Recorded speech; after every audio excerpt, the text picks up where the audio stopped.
नंतर खाली जाण्यासाठी जागा केली, यायनं परत त्याच्या बाजूला जे 2-2.5 फुटाचं गट्टू बसवले, त्या गट्टूसाठी पुन्हा मुरुम उकरून घेतला, तो उचलला आणि विकला.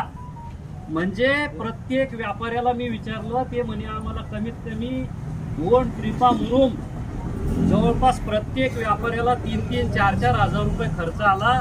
जास्तीत जास्त व्यापारी हे भारतीय जनता पार्टीचं काम करणारे होते.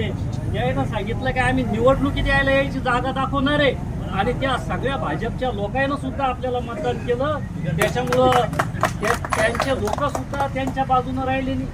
आम्ही जेव्हा पूर्वी सांगत होतो की याची किंमत ह्या लोकांना चुकवावी लागणार आहे, की वेळ आली. आम्ही आता नगरपालिकेचं जे प्रशासन आहे त्याला आम्ही विनंती करणार आहे, तुम्हाला सुधारणा करण्यासाठी अजून 3 महिन्याचा वेळ आहे.